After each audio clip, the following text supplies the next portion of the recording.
तो मैं ये बात कहना चाहता हूँ, कल दिन भर के जो विचार मैंने सुने, वेद निधि ट्रस्ट बना क्यों, इसके मूल में क्या प्रेरणा है, किसकी प्रेरणा है, इसमें कौन कौन लोग जुड़े हुए हैं और इसका उद्देश्य क्या है। तो मैं आपसे निवेदन करना चाहता हूँ, ठाकुर विक्रम सिंह जी पूरे अभी तक सारे विद्वानों का सम्मान करते आए हैं, तो डॉक्टर साहब ने निर्णय लिया कि भाई क्यों नहीं इस बार हम उनका स्वागत करें। तो पिछली बार जो उनका स्वागत हुआ, अभिनंदन का कार्यक्रम तालकटोरा स्टेडियम में बड़ा अद्भुत मनाया गया, आप लोग उसमें से आए भी होंगे कई विद्वान।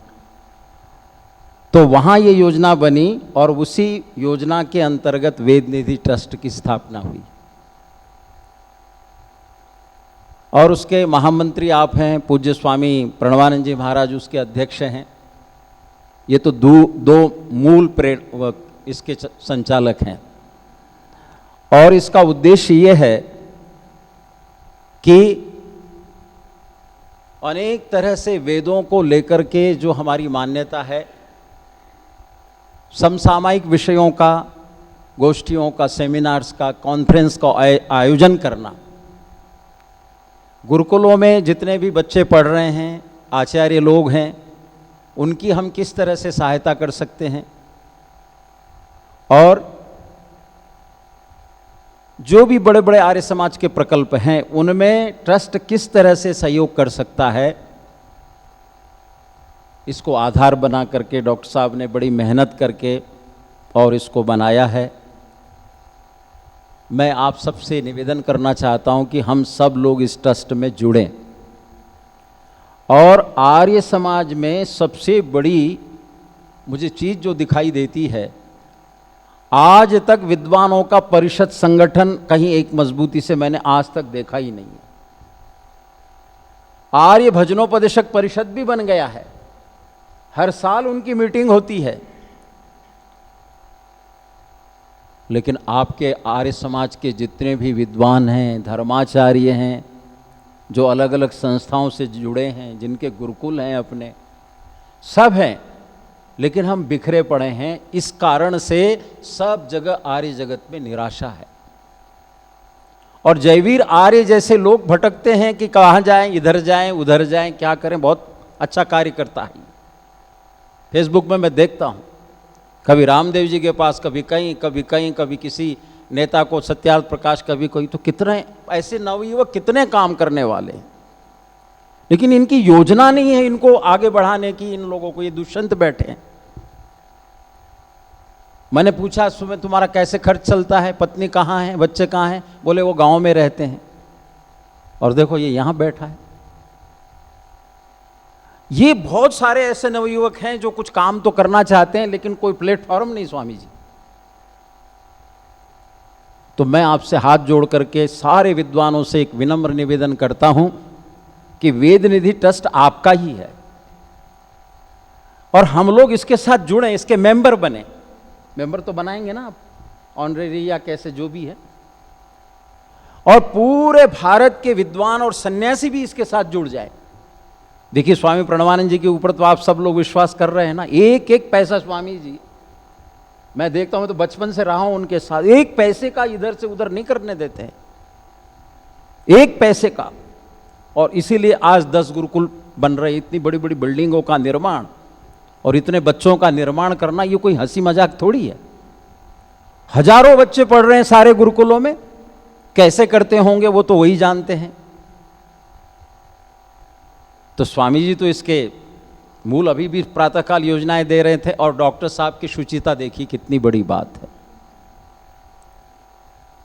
इनके लिए कभी हमने धन्यवाद तो कभी किसी ने नहीं दिया, आर्य जगत के लोगों ने भी नहीं दिया है। जब से आप सेवानिवृत्त हुए हैं तब से एक एक क्षण, एक एक मिनट जो है वो आर्य समाज, महर्षि दयानंद और गुरुकुलों के लिए समर्पित कर रहे हैं। हम तो बहुत बाल्यकाल से ही देख रहे हैं आपको। मैं कभी कभी कहता हूं, पूछता हूं, मुझे पूछना नहीं चाहिए, मैंने कहा अभी कहाँ हो आप? बोले मैं ऑफिस में बैठा हूं। माने हो सकता है कि सेवा काल में तो काम किया ही है पूरा, लेकिन अब उसके बाद तो ऐसी ड्यूटी लग गई है कि सुबह 10 बजे पूछो तो कहाँ, ऑफिस में हूं, रात के 9 बजे पूछो तो कहाँ हूं, ऑफिस में बैठा हूं। और ये किस लिए बैठ रहे हैं ऑफिस में? हम सब लोगों का, गुरुकुलों का और सारे विद्वान कैसे इकट्ठे हो सकते हैं, उसके लिए दिन रात चिंता करते हैं। और नौजवानों को इकट्ठा करना चाह रहे हैं, आर्य समाज के विद्वानों को, सन्यासियों को। और ये जो अभी आप देख रहे हैं हमारे 3 दिन का ये सम्मेलन, ये प्रोफेसर ज्वलन जी ने ही और हमने बैठ के योजनाएं बनाई थी। कह रहे थे कि भाई भारत के सारे विद्वानों को इकट्ठा करो, इनका एक सम्मेलन करो, योजनाएं बताओ इनको कि क्या करना है, कैसे करना है। तो मैं डॉक्टर ज्वलन जी से भी एक बात कहता हूं, हमारा विद्वानों का, लेखकों का कोई परिषद हमारी नहीं है जिसमें हम सब लोग जुड़ जाएं। ठीक है, सब अपने अपने गुरुकुलों के, संस्थाओं से बहुत लोग जुड़े हुए हैं, लेकिन एक ऐसी कोई हमारी ऐसा संगठन है जिसके अंतर्गत हम उसके सदस्य बन जाएं, या एक आवाज पे हम सारे इकट्ठे हो जाए, बताइए मुझे। और इसका फायदा सब लोग ले रहे हैं आर्य समाज में। ये जो गुरुकुलों का सम्मेलन हो रहा है ना, गुरुकुलों के उत्थान के लिए, स्वामी जी उपस्थित हो गए हैं। इस तरह का जो ये आयोजन हो रहा है, ये भी हथिया लिया है दूसरे लोगों ने, मैं बता रहा हूं आपको। और ये किसने हैं? इसके भी गुरुकुलों के प्रकल्प बन गए हैं, आरएसएस की जो विंग है उसके अलग अलग हैं, और वो दिल्ली विश्वविद्यालय के सारे प्रोफेसर उसके साथ जुड़ गए हैं। गुरुकुलों की स्नातिकाएं जुड़ गई। वो कहती है आज फलाना फलाना विद्वान का 1 घंटे का उपदेश होगा। कौन करा रहा है? आरएसएस करा रहा है। अब आप सोचो क्या हो रहा है। आप कह रहे हैं कि ये क्यों आरएसएस आरएसएस? पूछो, डॉक्टर रघुवीर जी कल रात को बता रहे थे कुछ कुछ बातें। हमारे पास दशा नहीं, हमारे पास कोई दिशा नहीं, सारे विद्वान सब जो है अलग अलग बिखरे पड़े हैं, उसका फायदा दुनिया के लोग ले रहे हैं। पहली बात तो मैं ये कहना चाहता हूं कि आर्य विद्वत लेखक, इसका भी परिषद बना हुआ है, या तो इसके मेंबर हम बने, वेद निधि ट्रस्ट के हम मेंबर बने। आप ये समझिए कि ये ट्रस्ट हमारा ही है, ये केवल आनंद कुमार जी का नहीं है, केवल स्वामी जी का नहीं है। इसके माध्यम से हम और आप बहुत काम कर सकते हैं। कभी सार्वदेशिक के अंदर सभाएं होती थी, धर्मार्य सभा, विद्यार्य सभा, और धर्मार्य सभा में बड़े बड़े पंडित हुआ करते थे, वैद्यनाथ शास्त्री, विश्वेश्वरैया व्यास और पता नहीं कितने लोग। तो हमारी आर्यों की और विद्वानों की धर्मार्य सभा क्यों नहीं है स्वामी जी? तो देखो इतने बड़े बड़े विद्वान बैठे हैं। तो मैं तो स्वामी जी से कह रहा था, मैंने कहा आज ही घोषणा कर दो कि आर्य समाज के विद्वत परिषद और वेद निधि ट्रस्ट की जो धर्मार्य सभा है, माने आर्य समाज की हो गई, उसमें डॉक्टर ज्वलन जी हैं, आचार्य वेदपाल जी हैं, डॉक्टर रघुवीर वेदालंकार जी हैं, और बड़े बड़े पंडित लोग बैठे हैं। इनकी सेवाएं हमको लेनी चाहिए। और उस धर्मार्य सभा के ये लोग कोई मंत्री बने, कोई अध्यक्ष बने, और ये जैसा निर्णय पारित करें पूरे भारत के अंदर, वो लागू हो, पूरे सब जगह लागू हो। तो इसका भी हमें सोचना चाहिए, इसके बारे में भी, ताकि एक रूपता हमारे सबके हो, अंदर हो। इसके बारे में भी हमको सोचना चाहिए। तो सभी विद्वानों से हमारा निवेदन है, पूरे भारत के जितने भी हैं, आप इस ट्रस्ट को मजबूत बनाइए। अभी आप ये मत सोचिए कि भाई आनंद जी के पास बहुत पैसा है या ट्रस्ट के पास बहुत पैसा, अभी तो बनाए ही हैं ये सब। तो इसमें हम कैसे सहयोग दे सकते हैं? खुद दे सकते हैं, औरों से दिलवा सकते हैं, और इसकी एटीजी और ये सारा जो चाहिए वो सारा। और आज डॉक्टर साहब तो कह रहे थे 6 महीने में, 3 महीने में, 1 साल में इसका विधिवत ये भी होगा, क्या कहते हैं, एक परिषद सभा भी होगी और उसमें आय का, व्यय का सारी पारदर्शिता होगी। और वो अपने लिए तो कुछ कर ही नहीं रहे, अपने लिए तो परमात्मा ने उनको इतना दिया, मैं तो खुद देख रहा हूं, अपने लिए कोई उपयोग नहीं करते हैं, रात दिन लगे रहते हैं। मैंने बताया ना आपको, भोजन का भी टाइम नहीं मिलता है। और यही कहते हैं कि एक एक मिनट के अंदर भाई कुछ काम करना है, कुछ काम करना। और स्वामी जी का पूरा आशीर्वाद या जो भी है शुभकामनाएं रहती है स्वामी जी की कि ये करो, इस दिशा में आगे बढ़ो। तो डॉक्टर ज्वलन जी ने जो बातें रखी हैं इसके मूल में, ये योजना तो आपकी है। अब ये विद्वान कितने इकट्ठे होते हैं, मैं ठीक है ये कहता हूं कि सब आप अपने अपने तरीके से संस्थाओं से, लेकिन एक संस्था हमारी इतनी मजबूत होनी चाहिए, उसमें सारे विद्वान, सन्यासी, सब लोग, आचार्य लोग, धर्माचार्य, सारे के सारे इकट्ठे हो जाए, फिर देखिए आपके संगठन में कितनी शक्ति है, कितनी योजनाएं आप बना सकते हैं, कितना हम और आप काम कर सकते हैं। और वही ढर्रे की बात चलती रहती है, सभाएं इकट्ठी होगी कि नहीं होगी, 3-3 सभाएं बनी हैं, वो तो चलता रहेगा, वो तो शुरू से आर्य समाज का इतिहास बना हुआ है। लेकिन यदि कुछ नया रचनात्मक काम करना है, गुरुकुलों में बच्चों का निर्माण करना है, इनको सींचना है, इनको पल्लवित करना है, इनको पुष्पित करना है, इनका मार्गदर्शन करना है, तो उसके लिए ट्रस्ट को इतना शक्तिशाली और इतना आर्थिक दृष्टि से भी मजबूत होना चाहिए कि जिस गुरुकुल को या जिस व्यक्ति को या जिस अब जितने भी काम करे, अभी सुबह सुबह मेरे पास आए तो कहने लगे दिल्ली के अंदर 2 कॉन्फ्रेंस, बड़ी बड़े सेमिनार करने हैं। मैंने कहा कहाँ करने हैं? तो दिल्ली में एक यूनिवर्सिटी है, लाल बहादुर शास्त्री केंद्रीय संस्कृत विद्यापीठ, वहाँ सारे सनातनी आचार्य हैं, सब प्रोफेसर जितने भी। और मैं नहीं समझता, मैं तो उस क्षेत्र में काम करता हूँ अकाडमी के माध्यम से, दयानंद को कोई सम्मान नहीं देते हैं। सुन लो आप और हम घर में कितनी तालियां बजाते रहे, मैंने बड़ी बड़ी गोष्ठियां करवाई है वहां भी, सब जगह दिल्ली में और बड़े बड़ी जगह। न तो दार्शनिक विद्वान मानते हैं, ना ही कई कहते हैं कि कोई ये भी बड़ा पंडित रहा होगा शंकराचार्य की तरह से। तो जब तक वहां आपकी रेपुटेशन नहीं बनेगी, उनके बीच में नहीं रहेगी, और बनेगी कैसे वो बनेगी आपके विद्वान जाकर के उनके साथ वार्तालाप करें, बात करें, तो आपकी विजय है। अन्यथा घर के अंदर हम अपनी सब बातें करते रहें प्लेटफॉर्म में, उत्सव में, उससे क्या होने वाला है?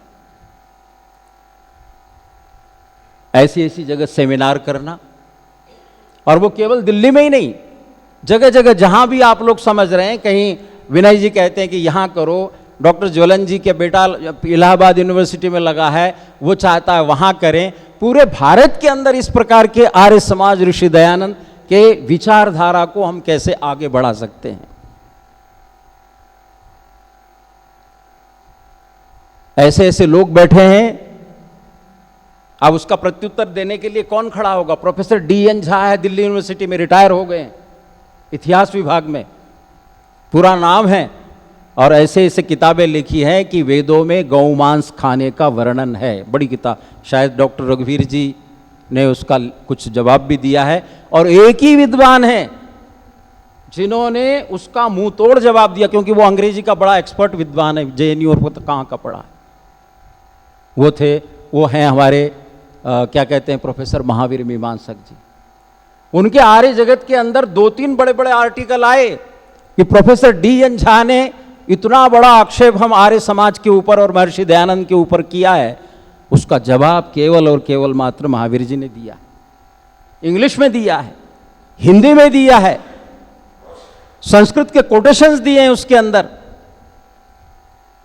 अब ऐसे ऐसे लोगों से जब लड़ना हो या उनकी बातों को, तो कहते सब प्रमाण एविडेंस के साथ बात करो हमारे साथ। वेद के अंदर वशा शब्द आया, वेद के अंदर वुक्षा शब्द आया, तो वो अर्थ वही कर रहे हैं कि बड़े बड़े भैंसे को या बड़े बड़े गाय के बच्चों को गर्म पानी में पिघला करके उसको मार करके उसकी अंतड़ियां निकाल करके, ये तो वेद स्वयं कहता है, उक्षान्नाय वशान्नाय सोम पृष्ठाय, वेद से प्रमाण दिया है डी.एन. झा ने, और उसका सारे मैक्स मुलर और सब विद्वानों ने उक्षा और वशा का अर्थ वही किया है, वृषभ। इसलिए मित्रों, बहुत जिम्मेवारी यहां आर्य समाज के विद्वानों के ऊपर।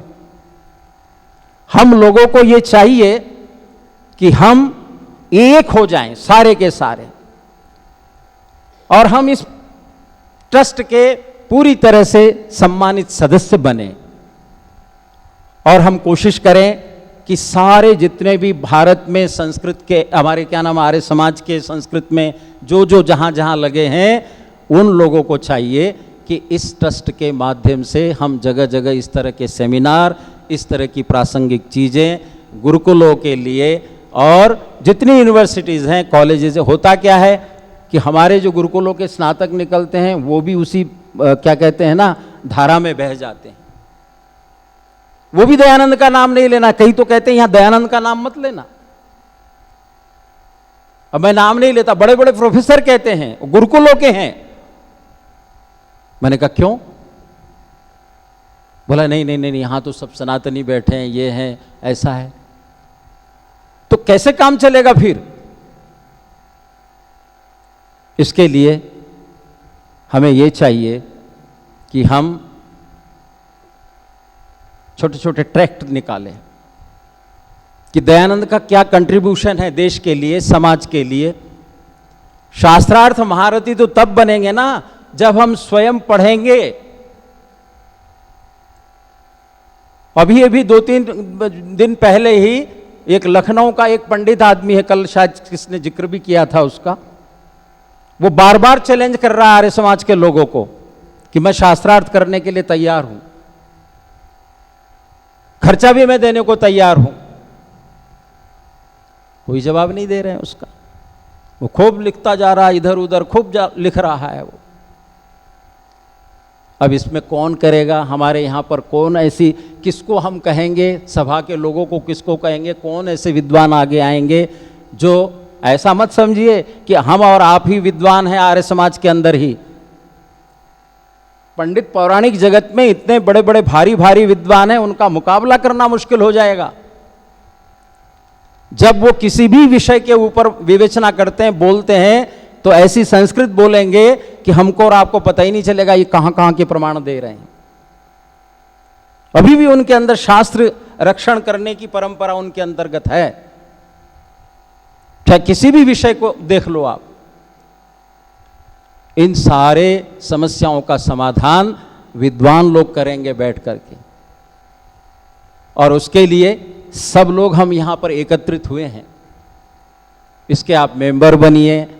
ये बिना अर्थ के तो कोई काम होता नहीं है। और किस तरह से डॉक्टर आनंद कुमार जी रात दिन लगे हुए हैं, इनको हम, इनका उत्साह बढ़ाएं आगे। गुरुकुलों के लिए कर रहे हैं, आर्य समाज के लिए कर रहे हैं, और सेमिनार्स जगह जगह होंगे।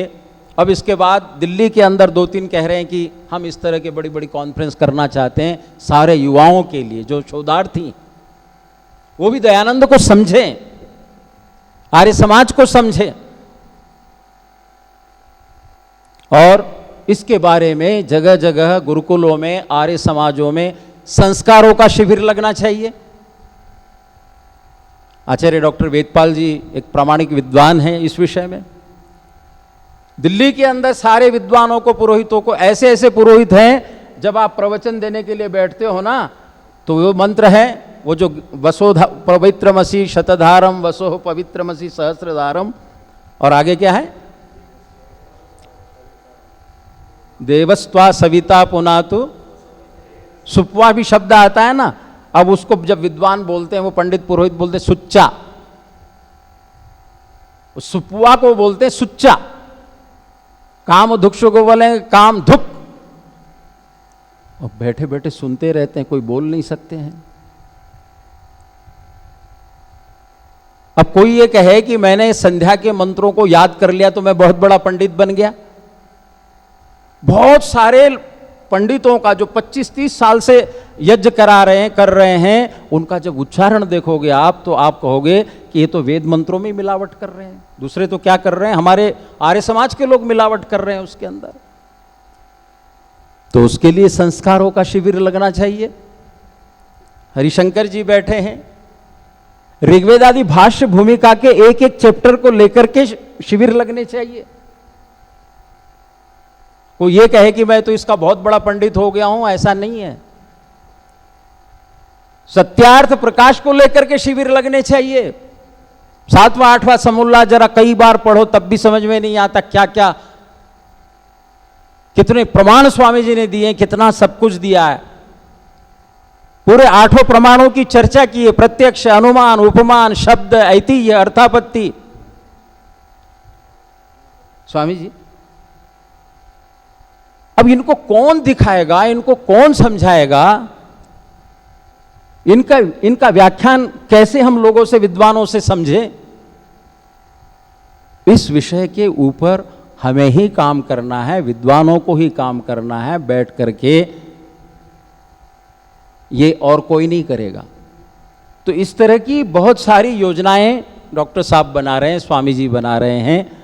आप लोग अभी तो थोड़े मात्रा में आए हैं। डॉक्टर ज्वलन जी तो कह रहे थे कि भाई कम से कम 100-150 जितने हैं उन सबको बुलाओ और ऐसी ऐसी एक योजनाएं बनाओ ताकि आर्य समाज के इस प्रचार प्रसार तंत्र को, शास्त्रार्थ महारथी कैसे निकलेंगे, विद्वान कैसे बनेंगे बच्चे, इन बच्चों को भी, अभी डॉक्टर विनय जी सुबह सुबह ही बच्चों को, ब्रह्मचारियों को बड़ा सुंदर उपदेश दे रहे थे, तो बच्चे कितने उत्साह से सुन रहे थे। ऋषि ऋण, देव ऋण और पितृ ऋण, 3 ऋणों के बारे में चर्चा की तो उनको इतना अच्छा लगा।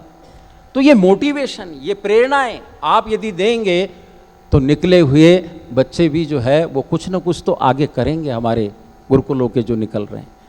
और वास्तव में जो बेस में देख रहा हूं वो बताइए, और ऐसी संस्थाएं भारत में कहाँ हैं जो आर्य समाज के प्रचार के लिए, प्रसार के लिए कृत संकल्प करते हो? बताइए, कोई ऐसे स्कूल में या डीएवी कॉलेज में से कोई निकल रहे हो? तो ये वो बात अपवाद है। डॉक्टर विवेक आर्य जैसे, वो अपवाद है। वो एमबीबीएस है, एमडी है, वो दिन रात लगा रहता है, कभी ये ग्रंथ निकाल दिया, कभी वो ग्रंथ निकाल दिया, कभी वो ग्रंथ निकाल दिया। वो अपवाद स्वरूप है ऐसे कुछ लोग। बाकी तो सारा जितना काम देख रहे हो आप, गुरुकुलों के आचार्य लोग कर रहे हैं, गुरुकुलों से निकले हुए स्नातक कर रहे हैं, जैसा भी कर रहे हैं, लेकिन एक दिशा में बंद करके हमारा काम नहीं हो रहा है। तो जैसे भजनोपदेशक परिषद बनी हुई है, ऐसे ही पूरा हमारा एक संगठन मजबूत होना चाहिए। उसमें सारे जुड़ेंगे, सभी गुरुकुलों के आचार्य भी जुड़े, सभी विद्वान जुड़े, सभी कॉलेजों में काम करने वाले, पढ़ाने वाले वो भी जुड़े। आप उसका क्या कहते हैं, कोई सदस्यता शुल्क रखना चाहो तो वो भी हमको देना चाहिए। ट्रस्ट मजबूत कैसे होगा? ट्रस्ट के पास आय का ही साधन नहीं होगा कुछ, तो ट्रस्ट सहयोग क्या करेगा किसी को? मान लीजिए कोई विद्वान बीमार पड़ गया, कोई आचार्य बीमार पड़ गया, और हम ये कहते हैं कि भाई व्यक्तिगत जो दे रहा वो दे रहा है, एक ट्रस्ट के माध्यम से यदि कुछ उसको सहयोग करना है तो कैसे करेंगे आप और हम? तो इसलिए इस वेद निधि ट्रस्ट को इतना मजबूत, कल हमारे लाला जी ही पूछ रहे थे, दीनदयाल गुप्ता जी, की इसका उद्देश्य क्या है? मैं सुन रहा था, किसी से पूछ रहे थे। तो योजना बाबूजी बहुत अच्छी है ये, और आप इसके संरक्षक हैं। ये असली काम होगा। आर्य जगत में कुछ ही लोग तो हैं जो भामाशाह के रूप में हैं, पर मैं तो कहता हूं उनका पता नहीं पैसा कहां गया। आप कहेंगे नहीं, अच्छी जगह गया हुआ। महाशय जी ने, एमडीएच वालों ने कितना पैसा दिया, अब वो बने क्या? वो वनवासी विद्यालय बन गए वहां। उससे प्रचार क्या हो रहा है? आपके आर्य समाज के लिए इनपुट का क्या मिला है आपके लिए? ठीक है, गरीब बच्चे वहां पढ़ रहे हैं, जो भी हैं, करोड़ों रुपया लग गया उनका, अब उनका बेटा संभाल रहा है। तो महेश जी विद्यालंकार वहां जाते रहते हैं, वो राजीव जी के पास, तो मैंने उनको कहा कि आप वहाँ जाते हो तो राजीव जी को आप क्यों नहीं सलाह देते हो कि भाई गुरुकुलों के लिए एक ऐसा मजबूत ट्रस्ट बनाओ। उनके लिए 20 करोड़ 10 करोड़ 50 करोड़ तो कोई बड़ी बात ही नहीं है, चाहे वो हमें भले ही ना दे, निधि ट्रस्ट को ना दे, कोई बात नहीं, लेकिन खुद ही बना ले एक ऐसा ट्रस्ट कि ये पैसे का जो इंटरेस्ट होगा, ब्याज होगा, वो केवल गुरुकुलों के प्रचार और प्रसार के लिए रहेगा।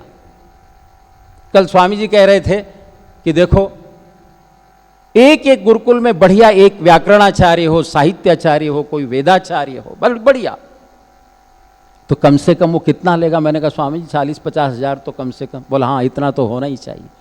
अब उसकी व्यवस्था कौन करेगा बताओ आप? स्वामी जी से तो जो बनता है 10,000, 15,000, 20,000, ज्यादा से ज्यादा 25,000, पर वो अध्यापकों को भी देंगे और क्या नाम है, ब्रह्मचारियों का प्रबंध भी करेंगे, उनका खान पान, मकान भी बनाएंगे, सारा सब कुछ होगा।